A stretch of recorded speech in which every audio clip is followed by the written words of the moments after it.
Welcome to another edition of the Basketball Teacher Podcast. Our mission is to bring you discussions on a wide array of topics in the coaching world to grow players on and off the court. You can connect with us on YouTube, Facebook, and Twitter, and also reach us directly through email at basketballteacherpodcast@gmail.com. Now, here's your host, Coach Mike Hernandez. Welcome back, everyone. Thank you guys so much for joining us here for another episode, wherever in the world you're listening to us from, whatever platform you guys are listening to us on. As always, thank you guys so much for the support, the kind messages, the emails, the tweets, all the love that you've sent the show our way. Really appreciate it. Really excited to be bringing this episode to you here today. Now, this is a topic I've touched on a little bit in previous episodes, but it's such an important one to the overall basketball coaching experience, and that is executing in the fourth quarter, and the topic of late game execution and making sure that your guys and your girls are ready in the fourth quarter to play to the best of their ability, close out that game strong, and execute all the things that you've been practicing and execute all the things that you've been working on during the first three quarters of the game. So that's what we're going to focus on today. We're going to talk about executing in the fourth quarter, talking about some timeout execution, defensive execution, locking down on that end as well, and all the good stuff that goes into making sure that you finish a game strong and have a successful fourth quarter. And as always, of course, I do not do this alone. I'm very happy to be joined by a very busy individual, as he'll mention, I'm sure, taking on a new gig now at Seward County Community College. I'm joined by Coach Will Marchino. Coach, appreciate you coming on talking to us despite how busy you are. How are things? Well, Coach, I'm great, and I appreciate you making the time for me today too. It's been busy, but it's a good busy. So really glad to be on here tonight. Yeah, really a good busy. I like that. Let's start, Coach, with your journey with the game of basketball, the playing or the coaching journey. Where has your journey taken you, and what ultimately got you to Seward County? Yeah, I got into coaching basketball in the winter of 2009 and really took off in the spring of 2010. My wife and I owned and operated an AAU program in Des Moines, Iowa for 8 years called the Iowa Dragons. And we coached 3rd through 11th grade girls club basketball for 8 years. While I was doing that, I had kind of climbed up through the high school ranks, and I coached under legends, Bob and Sharon Hansen at Dowling Catholic High School for 2 years as a JV coach. And then I got my first head coaching job as a high school head coach at a small Christian school, one of the small schools in the state of Iowa, Iowa Christian Academy, in 2013. And I coached there for 3 years, and we increased participation total and win total every single season. And when I say one of the smallest, they had 42 boys and girls combined 9th through 12th grade at their school.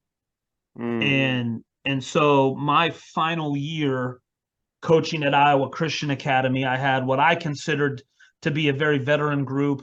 And I also added a couple ladies that were cheerleaders that decided to come out for basketball. So I really at the high school level got to teach young ladies how to dribble, pass, and shoot. And some of them were doing it for their first time ever in 9th grade. And that really kind of, in my opinion, those 3 years were really some of the best years for me coaching. Maybe not in the moment. In the moment, I was probably frustrated from time to time, but we had some really good moments too during my time at ICA. And then I was fortunate enough to join Gary Smith and his staff at Grandview University from 2016 to 2020. And right after COVID hit, I made a decision to come down to Seward County as an assistant coach. And so Todd Chiquetto got the job at Seward County in 2020, in the spring of 2020, and came down with him. And I was his assistant until August of 2022, so about 9 months ago. And I took a unique opportunity to be the assistant, one of the assistant coaches at Washburn University, which is a Division II in the MIAA conference, in Topeka, Kansas. And I coached up there this past season. And now I'm back as the head coach. So, we were really, really successful during my time here as an assistant coach at Seward County. We won 73% of our games, went 40-15, made a region Final Four at the JUCO level, especially in this league. Anytime you can make the Final Four of your regional tournament, you feel like you've accomplished a lot. And so that's my journey. I'm super excited to be back at Seward County. I can't tell you how thrilled my wife and I are to be back in Liberal, Kansas. And gosh, I wish it was November right now, but I got 6 more months to get settled and get this roster squared away before before the games tip off. And a big to-do list too, right? It seems like. Yeah, it seems like it's never ending, and then things jump up on the to-do list and kind of crush, stuff will jump up to number 1 and it'll push everything down a couple notches, and I have to wait to accomplish those things off my to-do list. And that seems like it's never ending. But, anything that I've encountered here in the first 6 weeks of being back here at Seward County, it's been positive. So awesome. It's just really, really good to feel like you're back home, so to speak. Yeah, always a good feeling. That feeling of comfort, right? You can't replace that feeling of feeling like you are where you belong to be. 100%. Fantastic. We talked about in our conversations before recording that you have a passion for mental health, and I wanted to ask you about the process of coaching or teaching that importance of mental health to your players, and what goes into making sure that your players are mentally healthy and can advocate for their own mental health. I think one thing that's really huge that isn't spoken about a lot is that chase that we always make in athletics for perfection. And it seems like we're always gravitating towards what does a perfect game look like? What is what is a perfect play offensively ran like or executed like? And what does the perfect possession defensively look like? And we're in practice and we're doing things where we're going to play defense for 30 seconds and it needs to be really good and you need to get a stop. And how many times in a game does that actually happen? So we're always in this pursuit of perfection. And I think one of the things that that I try to really express to my groups that I've ever coached is, yes, we are in the pursuit of this perfection or trying to do something perfect, but while we're going through that process, also know that we have to be okay with being imperfect during this role. And then we learn from those mistakes and we try to get better, fully knowing that we probably aren't ever going to reach that perfection. But it's something that we strive for, and it's something that we try to do on a day-to-day basis. And that's how you get better, and that's how you see the growth. But being able to recognize that and then being able to express that to your team so that they understand it, I think are things that really kind of aren't spoken about a lot. And then another thing too is I always feel like, at least from relatively being an assistant coach recently, is that the head coach's office is kind of like, it's not necessarily a negative zone for players, but like when they get called up to the head coach's office, what are they feeling when they're walking up there? Some nerves, I'm sure. This is really touching on that mental health aspect, right? It's like, okay, what did I do wrong? They're like probably revisiting everything, right? Like, why should the head coach's office be a negative space? And I'm not saying that it is in any stop that I've been on, but just in general, the head coach space, at least my office here at Seward County, and I've told all of our returners this is not a negative space. We want this to feel kind of like a home court, if you want to talk about it like a home game or a road game, right? We don't want our ladies coming into my office thinking that they're about to suit up for a road game and trying to figure out how to overcome everything when they walk into the office. We want this space to be friendly. We want it to be inviting, fully knowing that there will probably be tough conversations inside these walls. But at the end of the day, we want them stopping by, saying hello. We want them talking to us about the good stuff and the bad stuff.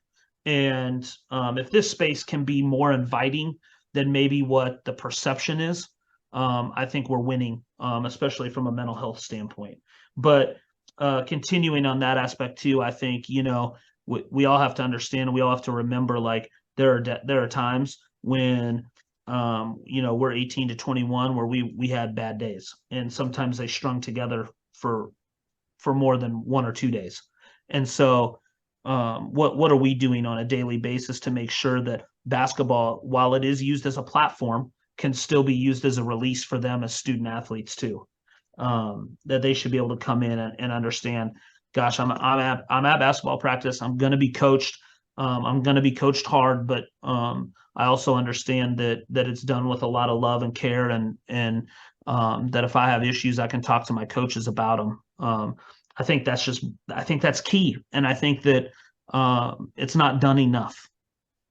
And you probably see some unique experiences going along with that, with players who are playing at the collegiate level, and I'm sure for some of them, as you mentioned about being okay with struggling and not being perfect, I imagine you have players who, when they get to the collegiate level, that might be one of the first times they've really struggled with basketball, or really, maybe faced adversity that they haven't faced before. And it could be very, like, daunting and overwhelming to them to kind of be in an experience like that, let alone the fact that they're in college and just in a different environment that they are in high school. There's a lot of change and a lot of adjustment that the players go through. And as you mentioned, right, they need their coach's office to be a space that's a home game and inviting to them, because there's probably a lot of new that they're experiencing, especially playing at a college level. There's so much new. I mean, think about this. The first time you left your house at 17 or 18, and you go off to college, and there's no rules. Well, there are, but The structure, it's a right? lot. Yeah, it's a lot different than it was when you were at home. At least it was for me. My mom had rules for me, and wanted to make sure that I was home by a certain time. I wanted to make sure that that I let her know what we were doing if I was hanging out with a group of friends. And there was all these different things going on. And then you go to college, and it's like, oh, I set my own rules. Oh, if I don't want to go home right now, I don't have to. I don't have to go back to my dorm right now if I don't want to. And so you've got all this change, and you've got all these things. And now it's almost like you're burning the candle at both ends. Yeah.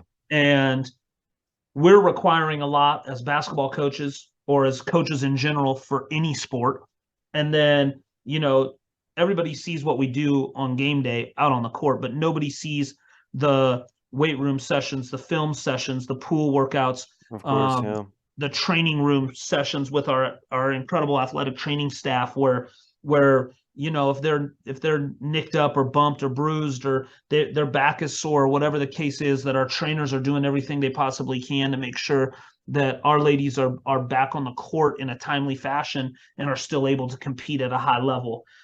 You just don't see that. You see it when the bright lights are on, and there's just so much change. And then what do we do as coaches? We ask them to chase this perfection thing. And they're 18 to 22, or in my case, at the junior college level, they're 18 to 20. And we're asking them to chase this perfection in the midst of all of these changing and variable parts that are going on in their life right now. And then we want them to be consistent, and we want them to be consistently good every day. And we get on them when they're not. So sometimes you have to take a step back as a coach too, and go, yeah, you know what? We've just been requiring them for 3 months now. We haven't even played a game yet. It's August. Now all of a sudden it's November. And I've just been requiring them for 3 months now to be consistently good 5 to 6 days a week. Yep. But they're 18 to 20. Tall task, yeah. Absolutely. Yeah, I can't even do that sometimes at 38. Yeah. You know what I mean? Like to be able to ask them to do it almost dang near every day, and then to not give them a break, or to not do something fun with them, it's almost crazy to me to think about, when you think about it in terms like that. When you really take a step back and really think about what you're asking. Yeah. Yes. So, like, why aren't we, playing wiffle ball or doing something with another team on campus, or making sure that we go out and support men's and women's soccer in the fall, or Yeah. baseball and softball in the spring, or whatever's going on campus. We should be going out and doing that too, and not just being concerned about everything else that we typically handle on a day-to-day basis. Yeah. Trying to take a step back and look at it from a bird's eye view. It's really, quite honestly, it's amazing what we ask them to do on a daily basis, and Truly. how much they step up to the challenge and complete those tasks and are successful at it too. Yeah, no, 100%. When you really think and really take a step back, especially like we talked about with people of such a young age too, who are still coming in their own and figuring out their place in the world. Yeah, it's good to kind of step back and really reflect on that. I like that a lot. Um, moving into the topic as we kind of go into fourth quarter execution. My first question I wanted to ask you was just the general process of evaluating and reflecting on what your team needs in the fourth quarter. So when you're in a game situation and you're in the process of thinking about how the first three quarters went, and I know every game is different, but when you get to the fourth quarter, how often do you feel that you're finding yourself kind of sticking to the script of what you had already scouted for and or what you've already planned for versus needing to make a lot of in-game adjustments or adjust to a lot of things come the fourth quarter? I think this is where I'm able to really draw from previous experiences and my coaching career. A lot of people talk about AAU basketball and they're like, "Oh man, what a joke! All the cost for this or that. Kids are playing 5 games in a weekend. What type of toll does that do on their body?" As a program director and a co-founder and a co-owner of an AAU program, I used to coach 10 games a day. And so what it did for me is it made me relax as far as looking at each game as a brand new game, and being willing to make those adjustments on the fly. It incredibly helped my coaching career. So I'm more willing to do those things than maybe somebody who has only coached in college or only coached in high school. Not a knock to those people at all whatsoever. I'm just saying, drawing from my experience, I feel like having coached thousands of those games, especially when really, truly, honestly, they don't matter, and being able to try out things and tinker with things, and all of a sudden you feel a lot more comfortable going, okay, yeah, this is a thought or an idea of what I think we could do in the game in the fourth quarter, if we put ourselves in this position through the first 3 quarters, or hey, I need to make this adjustment in the fourth quarter, or hey, we need to really think about this set after a timeout, or when we advance the ball in the fourth quarter with under a minute left. And I think that has really, or will really, help me now moving into the head coaching role at Seward County, be able to assess that throughout the game, and then just feel more comfortable going, hey, you know what? This game hasn't gone the way that I thought it would, and I need to make an adjustment here.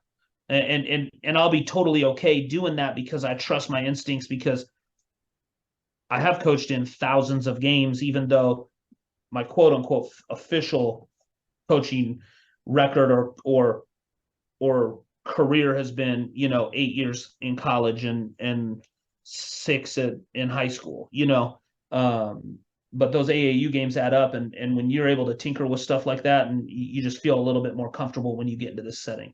So it's kind of the idea of just having been around so many different situations, and in a sense, it's like you've seen so much that almost like nothing really surprises you as so much anymore. 100%. And the other thing too that I do that probably, again, is, I touched on it a little bit when we first started the pod, is what goes unnoticed, what people don't see. All they see is our product on game day. Is I've got 2 monitors in my office. I'm able to crunch film and look at stuff like that, but I also have the same setup at home. And I did that on purpose because I'm a film junkie. And I'm going to know every single defensive tendency about a team that they show on film before we play them. That's just how I operate. That's how I'm wired. Anybody that's coached with me before in the past knows that I know those things. They also know that I'll know who the worst free throw shooters are on every team, and at the end of the game, in case we need to foul, and those are the things that, in my opinion, close the gap or shorten the gap if you're playing a team that maybe has more skilled players than you do. And so you have to know those things. If they're switching every screen, maybe we need to set ghost screens. Maybe we need to do different actions. Maybe we need to set flare screens instead of pin downs. And you're always constantly reviewing and assessing those things during the game. And then also having great assistants help too, because they're able to talk to you during timeouts about what they're seeing, and all of a sudden you've got 6 other sets of eyes on stuff, or 3 other sets of eyes on stuff, 6 eyes that total that can give you the ins and outs of what they're seeing too. And that's key. And so there's a lot, it sounds like, of work that you and your staff do before a game where you pretty much can identify players, their tendencies, their kind of abilities and their skill set, that it doesn't seem like too much is going to necessarily surprise you come during a game, so that you're not like scrambling towards the end of the game trying to figure things out. Yeah, absolutely. And I have a running joke with our ladies that I've used before, and with every other team that I've coached, and it's kind of twofold. One, everybody, at least in our conference here in Kansas, every town has a Subway. If they don't have anything else, they have a Subway. And so my joke is they better smell the onions and the honey mustard, and you better put nasty stuff on your Subway sandwich, so when they're guarding you, they take a step back because your breath smells so bad. And then on the other side of it, I tell them, and you better know exactly what they put on their sandwich at lunch, because you're understanding of the scouting report, your understanding of specific situations. We've gone over it in film. We've showed you what they run late game situations. We showed you what they like to do out of timeouts or at quarter breaks when they get the ball, and the possession arrows in their favor. So we really break that stuff down for our team and take scouting to another level. At least in my opinion, some people will probably call it pretty standard that are listening to this podcast, but I really want to break it down so that our ladies have a great grip on tendencies of players, what they like to do, what they don't like to do. Can they shoot the three? Are they only catch and shoot? Do they make great reads off of ball screens? All that stuff, so that they feel the most comfortable when they go out and play their opponent. Like, they know more about their opponent than their opponent knows about themselves. Right. And I'm sure it helps adjust with dealing with any sort of nerves or emotions or things, stress that can come at the end of the game, if they feel like they're not going to be surprised by anything that they see, that they can trust you guys as a staff, and then they've worked through these things, they've seen through these things, they know exactly, relatively speaking, what to expect. In some ways it maybe takes away from some of that nervous energy or some of that mental fatigue that might creep up at the end of a game. Yeah, and I always kind of think about it too, like if games are like exams, final exams, and you go into this game and you've studied, right? Well, timeouts, what if all of a sudden, when you're taking your final exam, you had little timeout breaks where you could review your note cards, or you could go back and look through your notes? Like, that's what timeouts should be, especially late games, and we are on defense. It should be, hey, remember, this is what they like to run late game. Remember, they want to get the ball to this person. Remember their tendencies here. And it's a review, so that it's not all brand new information because you've held it close to the vest and you're just like, well, we'll just explain it to them when the time's right. No, explain it to them before the game. Just give them those reminders. Let them know, reminders. so that now they're in the final exam and they've got this scenario going in their mind, and bam, now you get to hit them with a refresher. And you're talking to them about you're talking to them about stuff that you've already reviewed 2-3 days before. You're not And now teaching they them. can take a Yeah. deep breath and they go, oh wow, yeah, I remember when you know, the coaching staff went over this in practice. Yeah, that's exactly what we did. Yeah, now I remember it now. And now that the nerves is done. Yeah. And they can go out and execute what you want them to execute. 30 seconds is a long time.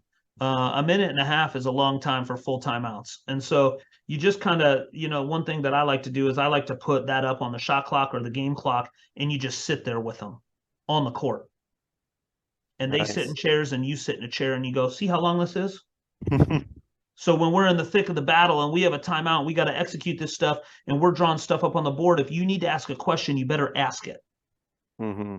Because Yeah. it's more important that you ask the question than, or instead of bumping your buddy and now they're distracted and you're trying to ask them about something. Now we've got 2 people out of the 5 that are distracted in the timeout. So just ask your question because somebody else has that question too.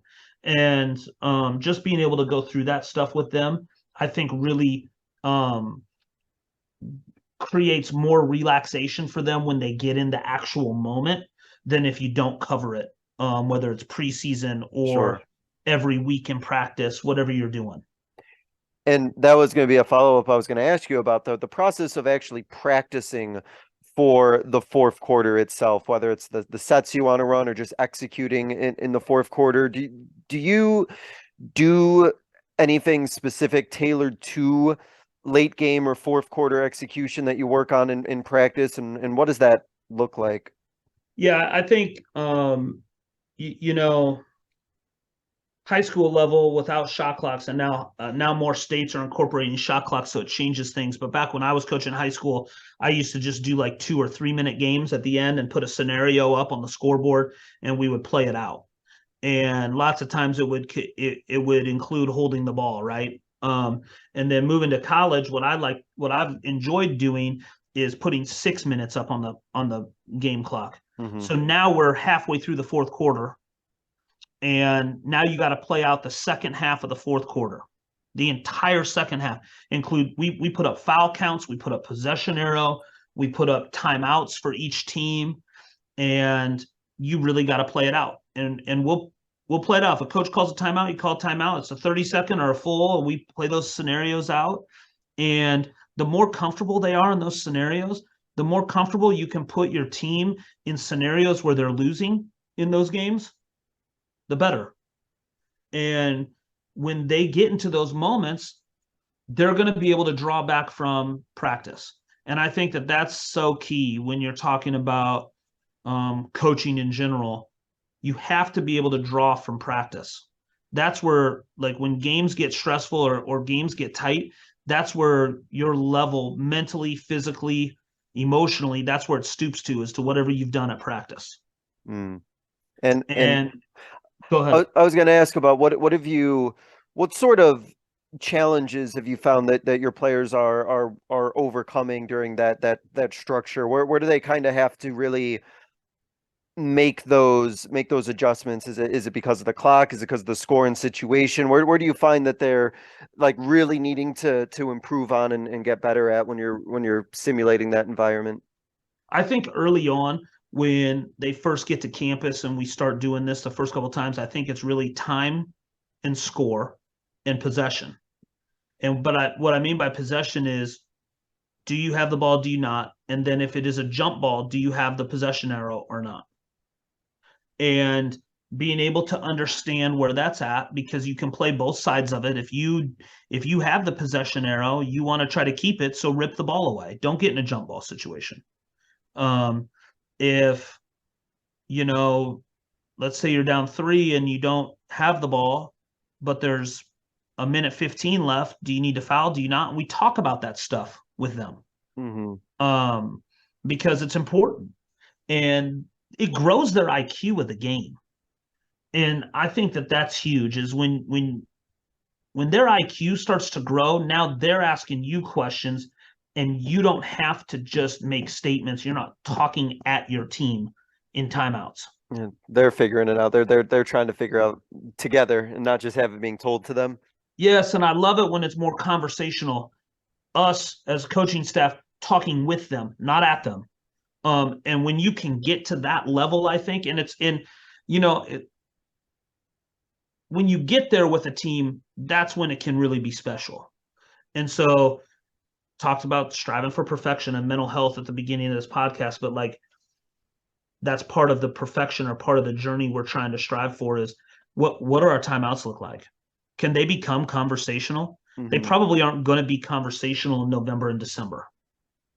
If they can be before we go home for a week or whatever, after finals for the holiday season, awesome. That's even better. Or can they become conversational in January and February?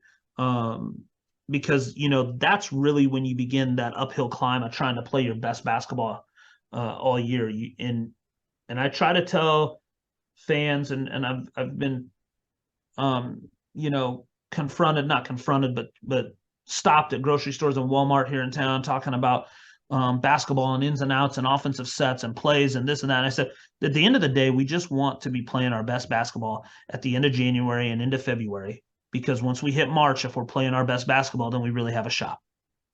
Yeah. And so, but going back to your original statement, I think being conversational in timeouts with your team, because that creates a much more healthy atmosphere than if all you do is talk at your team and you tell your team what you need them to do, versus now we're asking questions, now we're talking to our teammates, now we're pointing stuff out in huddles to each other, and it's not just the head coach or the assistant coach talking at the players.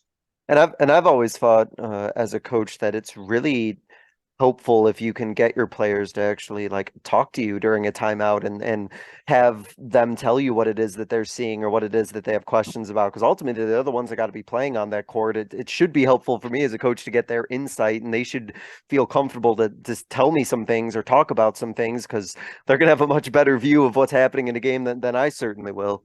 No, that you're spot on, and I tell them that all the time. Like what, I might ask them during a timeout in the second or the third quarter, what do you like here? You're playing, I'm not. What do you like? Do you want to run something specific? You know what our plays are. Tell me. And I think that just again creates that more of that conversational aspect of timeouts versus speaking at them, that I think just creates a whole different culture and vibe within your program that really taps in on the back end subconsciously to mental health. Yeah, and just for the fact that by allowing them to have a voice, I think just helps that much more with the buy-in of your program and what it is that you're trying to do, where they actually feel that like what they say actually matters. Because I think, and I know this in a high school experience, and you can speak from yours, I think it does wear on players after a while to constantly being talked at and being talked to, and them not feeling like they actually have any sort of voice to give their input or have a conversation. Yeah, I mean, and outside of athletics, you go into different jobs, and after college, I worked various different sales jobs and even worked in the TV industry for a couple of years. But like, imagine going to a job and you were just told every single day what to do, and you never had any sort of just even an inch of wiggle room to where you got to choose one or the other thing to try to accomplish a task.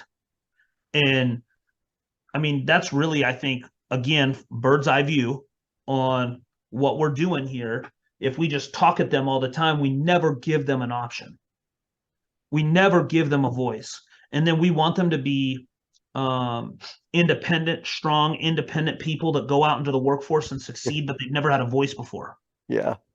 Or so where's the disconnect?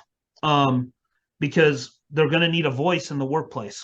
They need to have a voice not only in the workplace but socially and within their family, if they choose to have one. And that's so key. So like, why aren't we helping to produce that athletically? Because athletics do so much for young people, and if we can't, we have to be able to help in that aspect too, and giving them a voice is so huge. Yeah, 100% agreed. So we've talked a little bit about the concepts of the timeout structure and needing to make sure that is down. And during a fourth quarter situation, a tight situation in a game, what is your process for being able to call something, set something up out of a timeout? Is it a situation where you've already practiced this and it's just like you said, kind of setting up reminders about what to need to do, or you ever drawing up things for the first time? What's kind of the set play out of a timeout process for you and the staffs that you've been on? Well, I think it really depends on what type of team you have. Mm-hmm. If you have a team that does not do well with new concepts on the board, then you really got to be able to go, okay, do we need to practice this beforehand? What do we need to do? But typically with the teams that I've coached, we're really focused on in practice and teaching concepts and different things to the point where we can execute all of our plays very well. So we might tweak one of our plays, whether it's a baseline out of bounds or a sideline out of bounds, depending on the scenario of the timeout, and then be able to kind of create something new off that tweak that's within a concept of what we do. And I think that's been where we've been really successful on previous staffs that I've been a part of, is you're able to do something like that. And that's really retained very well by your players that are going to be going out on the court and executing it. And so I think, for me, unless there's something that just blows me away from a previous out of bounds play or sideline out of bounds play that I never thought that the other team, our opponent, would do, then I'm probably tweaking one of our current sets and adding something new at the end. Some of the best coaches that I've ever coached against that make it really, really difficult to scout, I use a phrase, they run all the stuff that they run is the same until it's not. Yeah, yeah. And that's when it makes it really hard to scout them and to get your team prepared, because you're going through stuff all the time, and then you're like, this is just the same as like this call here that we're calling, whatever, and now it's not, and they're Yep, like, just well, that wait, little how wrinkle. can we tell? Yeah. And so if we can do that, I think we're setting ourselves up for success. What do you think is the key to a good even if it's like baseline out of bounds, you have the ball underneath your basket and you're looking for a bucket. What sort of actions do you think are the most crucial to get a good look in a situation like that? I think first, I think one of the things that you really have to focus on is teaching your players the importance of, if you're not directly involved in the action, making it feel like you are involved. So whether you're sprinting away from the ball or you're backing up to fake that lob pass over the top, and then your defender gets hit with a back screen, whatever the case is, your effort in that moment, executing even the smallest task, helps make this play be really, really effective.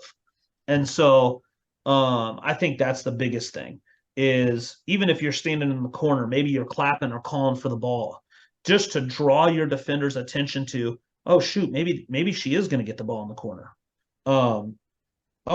Maybe I should take one step out there so that when they actually run their set, I don't get hit with a three and I wasn't ready, Mm, and now all of a sudden the action's happening and they're not in help like they were supposed to be.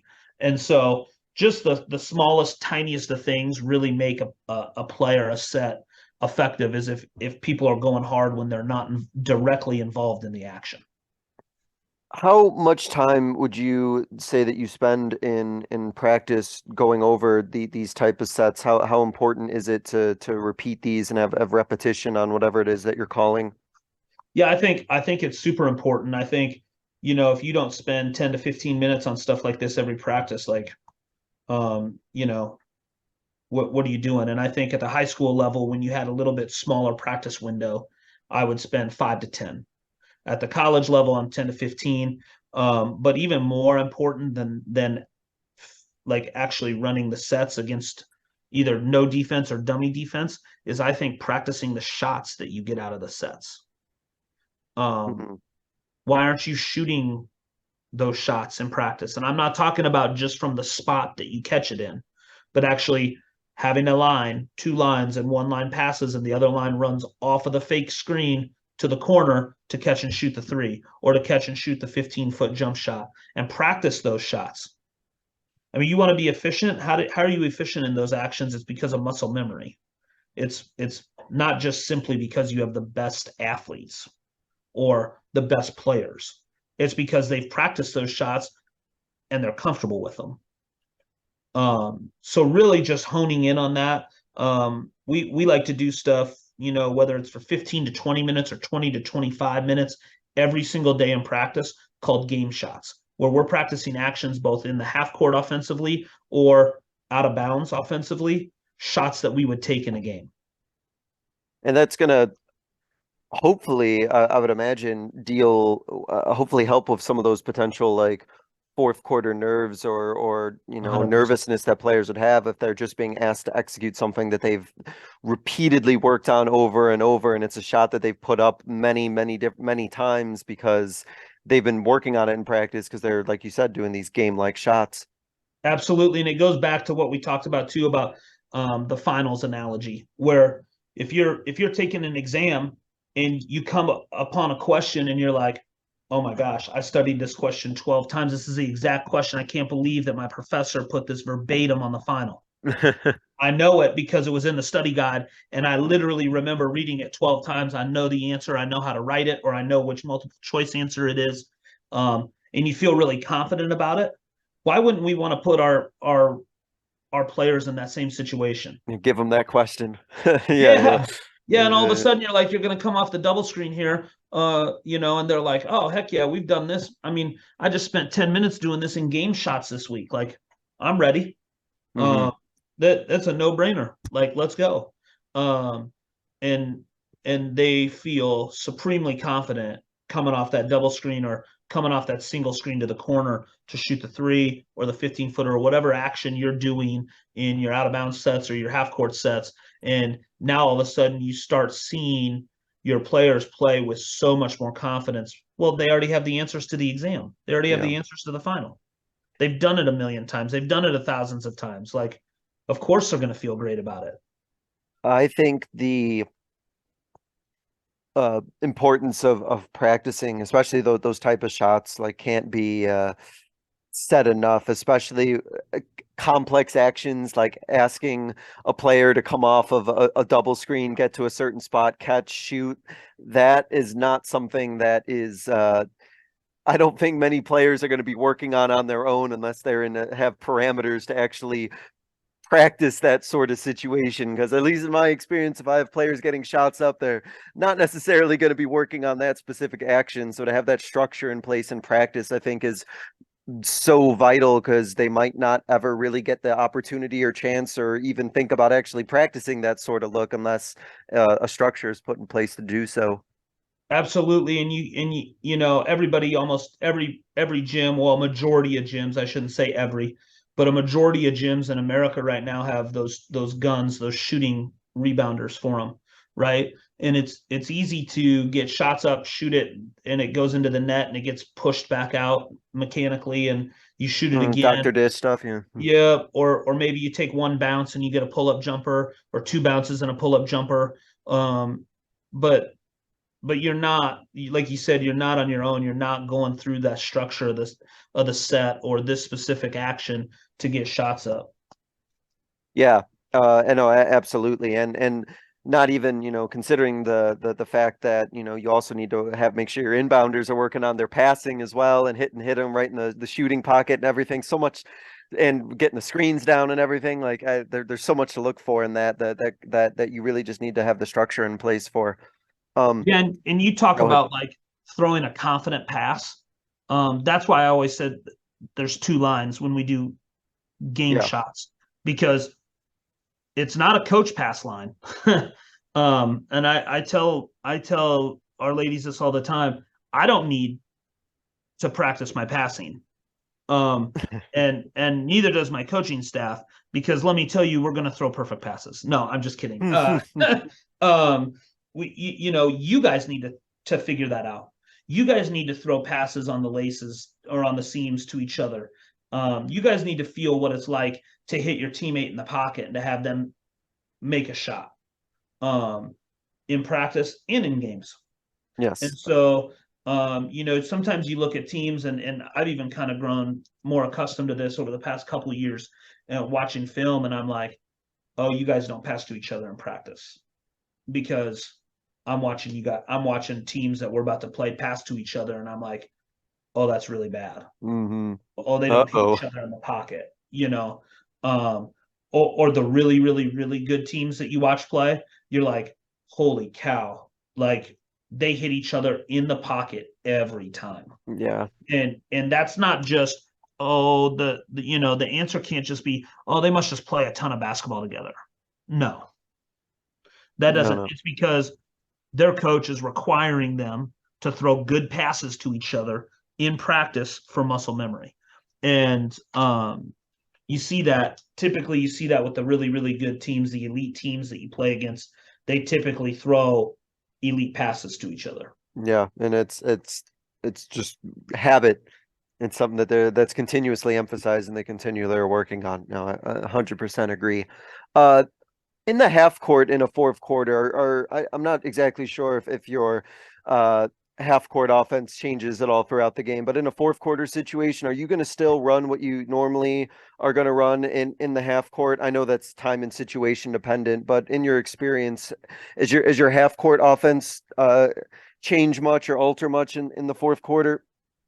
I think it just kind of depends if teams make adjustments defensively or not. But typically, we're going to go to our bread and butter on what we really, really like in the fourth quarter, and that can be found throughout the course of a game, based on how teams guard specific actions, and then we're just going to hammer those actions home or attack those mismatches in the fourth quarter. Mm, And if that is, just setting a flat ball screen up top at the end of the shot clock, we'll do that. If that's running action and running just our basic 4 out 1 in dribble drive offense, then that's what we'll do. And so I think it really comes down to our coaching staff being able to identify not only mismatches on the court, but also what's working well throughout the course of the game.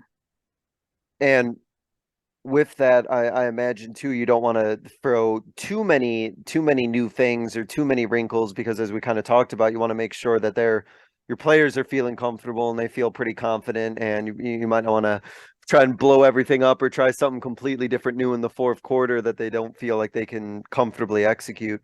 Yeah, and typically, something that I always kind of go along with is November, December, January, you're not throwing a whole lot at them.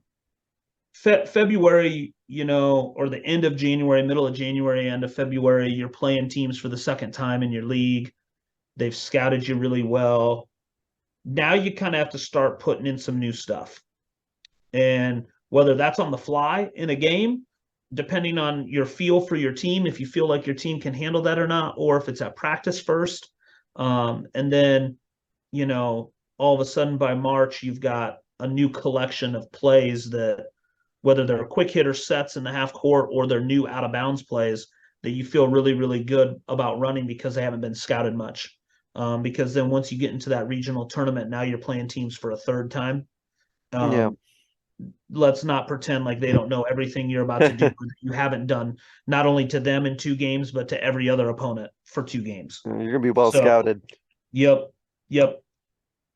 What goes into making sure that your players are locked in defensively in the fourth quarter as the game is kind of getting close or it's winding down here? How do you make sure that your players are able to still stay locked down defensively and finishing the fourth quarter defensively the way that you want to? I think it kind of goes to a simple acronym, KYP, know your personnel.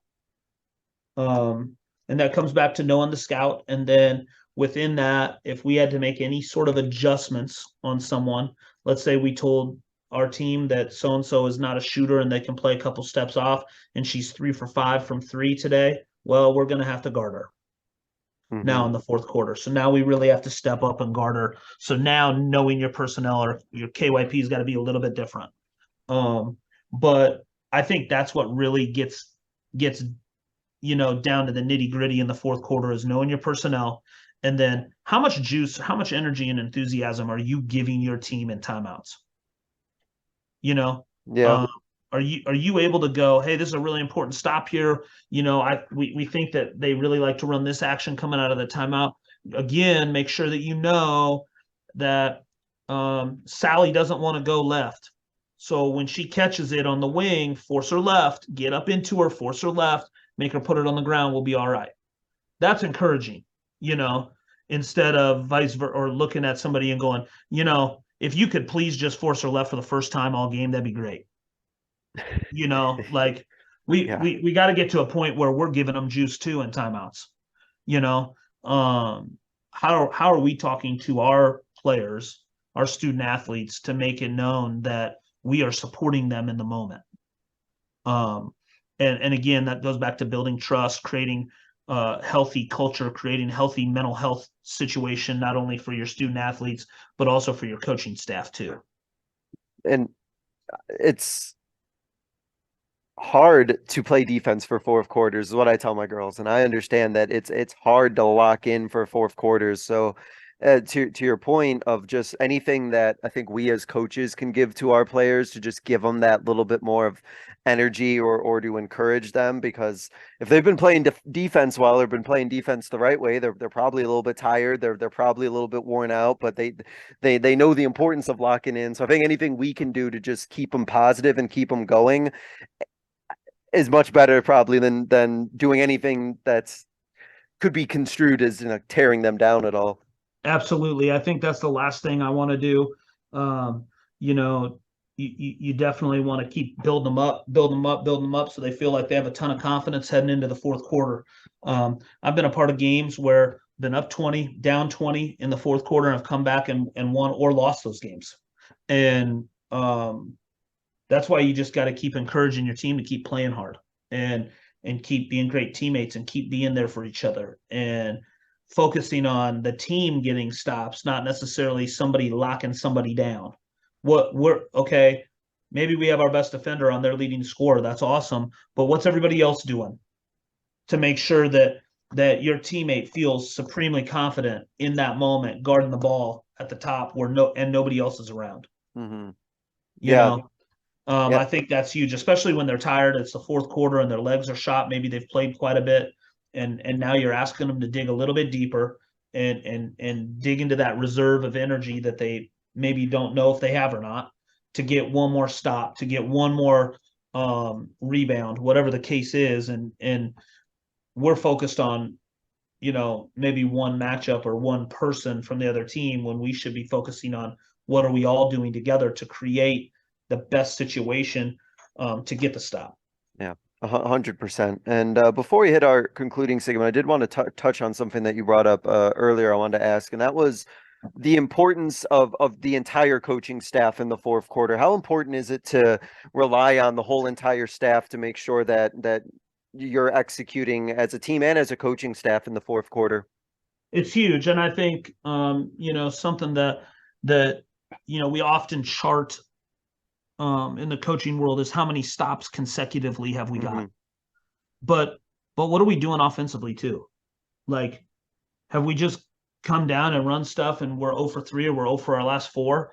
And are you conscious of that? Are you aware of that? And with that being said, what type of shots have they been during those 4 possessions where maybe you've gone 0 for 4 straight? Have they been threes? Have they been contested twos? Have they been layups? What have they been? And then go get the shot that you haven't been taking. And run a set to ensure that you get a different look.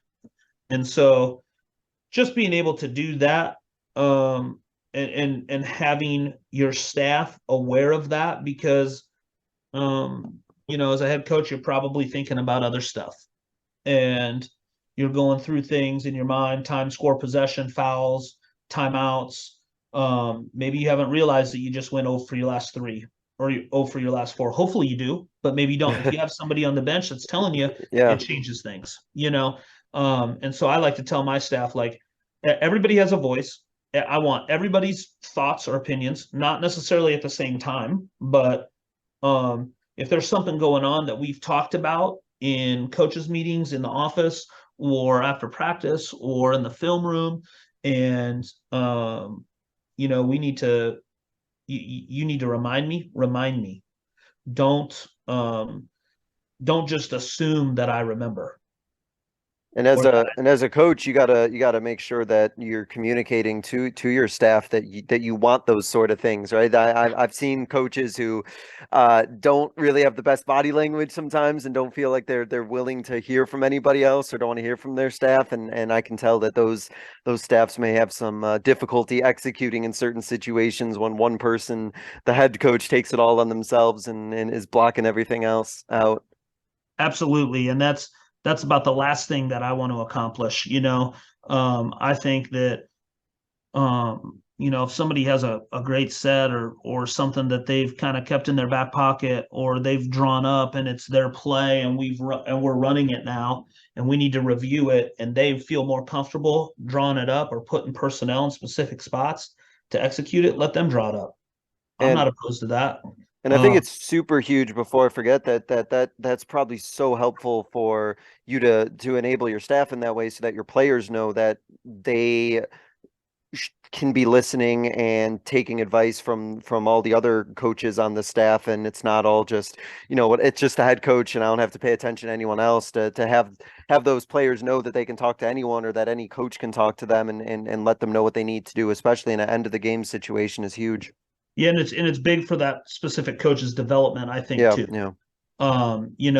One of the things that we'll do at practice every day is spend anywhere between 15 to 30 minutes in what I call guard post split. And that's going to give everybody a specific chance to those specific coaches coaching guards, those specific coaches coaching posts to have a voice. Yeah. And to really dive in with their positional players on stuff. It should never be my voice only in practice. It should never be my voice only on game days, in the locker room at halftime, in the locker room at the end of the game. Again, conversational versus talking at them, and just making sure, that they have the same respect for the assistant coaches that they do for me. Mm-hmm. 100% agreed. And man, this flew by. So I know at some point in the future I'm gonna have you back on and discuss some more hoops and some more coaching stuff, because I can't believe how quick this flew, Coach. But to wrap up, there's a couple questions that I do ask every guest. So I'm gonna go ahead and start with this first one, which is, thinking back on your coaching career, what is a moment from your coaching career that you think others listening would be able to learn from? Yeah, I think that's a great question. We talked about these kind of but before we hopped on here tonight, and I think it's listening to your gut instinct. Mm-hmm. I think is huge, and that goes into so many different avenues. And I'll leave it at this: listening to your gut instinct, currently where you're at, speaking to your head coach, speaking to other assistant coaches if you work on a staff with multiple assistants, and then always being an active listener, I think is huge. Don't listen to just reply, and just really be willing to soak in what other coaches are saying to you, take that advice and run with it. But at the end of the day, you have to trust your gut instinct on what is going to be the best situation, not only for you, but for your family as well.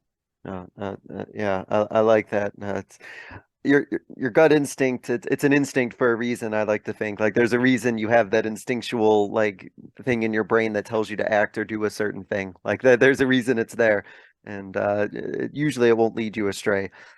To wrap up, I give every guest, Coach, what I kind of call a 60-second soapbox, but I'm not going to time you, so don't worry. But it is your platform, kind of to get out kind of a final message, a closing thought, just something in general that you want to leave the listeners with. And I'll just kind of let you take it any direction that you want, very free form on whatever it is you want to hop on your soapbox about. So Coach, I'm just going to go ahead and give you the floor, and I'm just going to let you take it from here.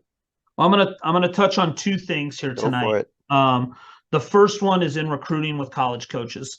Lots of times I think college coaches get caught up into who's offered who, what's going on here, what's this look like. I have always lived with trusting my eyes. I trust my own eyes. I don't care if I'm the first coach to offer somebody. I don't care if I'm the only coach in the gym or at that specific court at an AAU tournament. I don't panic when those things happen. I actually really enjoy those moments. And I think it's really, really cool when you can identify talent and you can be the first person to offer somebody. That holds true. That holds very near and dear to that recruit's heart. And in the moments that I've had where I've been fortunate enough, in my opinion, to offer somebody first, we rarely lose those battles. And so never be afraid to do that. Never be afraid to trust your eyes when you're out recruiting and evaluating talent. And then the second thing that I want to touch on is something that I'm really going to hold our ladies to in this year, as well as our coaching staff, including myself, is 3 E's: energy, effort, and enthusiasm. And what type of energy are you bringing every day? What type of effort are you bringing every day? And what type of enthusiasm are you bringing every day, not only for yourself, but for your teammates and for your coaches? And I think those 3 E's are so huge. And when I've been around teams that are really good and have high energy, high effort, and high enthusiasm, we're always the most successful. We're always willing and able to overcome adversity within a game, within matters off the court, whatever the case is. When those 3 E's are at a high level, the teams that I've been involved in are typically very, very highly successful. That's fantastic. I just wrote that down because I might be stealing that, Coach. Hope you don't mind. Go Don't ahead. mind if I take that from you. Awesome. Coach, like I said, that flew by. Thank you so much for coming on, talking about fourth quarter execution, talking about the end of game situations, also some great culture pieces, and of course talking about using your whole staff and empowering everybody and embracing the failure part that you talked about earlier, which I really enjoyed a lot. So sounds like you're doing some great things here. I know you're super busy trying to get everything ready for next year, but Coach Marchino, really appreciate it, and get after it next year. All right. Hey, thanks so much. I appreciate your time, and Coach, I look forward to the next time we can hop on and hang out for a little bit. Love it. Thank you so much. And thank you so much for listening, everyone. This was another edition of the Basketball Teacher Podcast, and we will see you guys next.